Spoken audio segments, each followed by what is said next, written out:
প্রতিদিনের হাতির হামলায় দিশেহারা কৃষক, চানাডিপায় আতঙ্ক।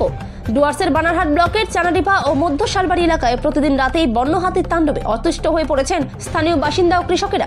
সবে মাত্র কৃষকরা ধান কেটে কেউ বাড়িতে তুলেছেন, কেউ বিক্রি করে দিয়েছেন, আবার কেউ সারা বছরের জন্য খাদ্য মজুত করে রেখেছেন।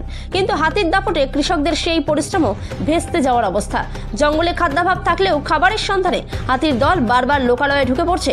মাঠে ফসল না থাকলেও বাড়িতে সংরক্ষিত ধান ও অন্যান্য খাদ্যশস্যের খোঁজেই হানা দিচ্ছে একের পর এক হাতি। বৃহস্পতিবার রাতে একটি দল ছুটাতি চানাডিপা মধ্য শালবাড়ি এলাকায় তাণ্ডব চালায়। ফেরার পথে স্থানীয় এক বাসিন্দার মোটর বাইকের মুখোমুখি হয়ে হাতিটি বাইকটি ভেঙে দেয়। তবে সৌভাগ্যবশত বাইক আরোহী প্রাণে বাঁচেন। এছাড়াও একজন স্থানীয় কৃষক জমিতে ট্রাক্টর নিয়ে চাষ করছিলেন। সেই সময় হাতিটি ট্রাক্টরের উপর তেড়ে আসে। পরিস্থিতি বুঝে ট্রাক্টর ফেলে প্রাণ বাঁচিয়ে পালাতে সক্ষম হন চালক। ঘটনার ফলে এলাকায় চরম আতঙ্ক ছড়িয়ে পড়েছে।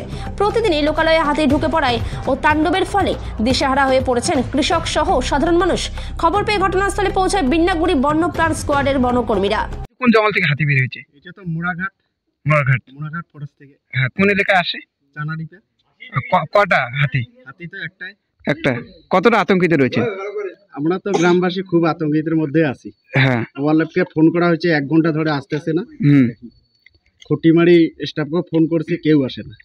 প্রতিনিয়ত কি হাতি তাণ্ডব? প্রতিদিন আসে। কি খাবারের সন্ধানে কি আসতেছে? খাবারের সন্ধানে না আসে। কি জঙ্গলে পর্যাপ্ত পরিমাণ খাবার নেই? নাই। কেন কি হচ্ছে জঙ্গলে? কেন যে খাদ্য সামগ্রী, যে হাতির প্রিয় খাবার, সেগুলো কেন বিলুপ্ত হচ্ছে? এখন তো ফরেস্ট ডিপার্টমেন্ট বলতে পারবে। হ্যাঁ, প্রতিনিয়ত হাতি আসে, যে আপনারা নিজেরাই কি তাড়ান? আমরা নিজেরাই তাড়াই, অনেকবার ফোন করি, কেউ আসে না। কেউ আসে না? বনকর্মীদের খবর দেন? সবাইকে খবর দিই, কোনো স্টাফ আসে না। এখন তো যে সবে মাত্র আলু রোপণ করা শুরু হয়েছে, আর তার আগে হাতির তাণ্ডব। আলু বড় হলে কি করবে? আমরা তো মুশকিল হয়ে যাবে। এখানে কি কোনো কি হাতির আক্রমণে জখম আহত সংখ্যা হয়েছে? কিছুক্ষণ আগে একটা বাইক ভেঙে দিছে। কার বাইক ওটা ছিল? ওটা চানাডিপাড়ে বাইক একজনের। এর আগে যে কৃষকদের একাধিক যে কৃষি জমির ফসল রয়েছে, ধান আলু ক্ষেত নষ্ট হয়, তখন কি বন দপ্তরের কাছে ক্ষতি পরিমাণের জন্য কি আবেদন করলে সেগুলো কি পাওয়া যায়? কিছুই দেয় না। দেয় না। আপনার নাম? আবু তালেব। এটা কোন এলাকা? চানাডিপা।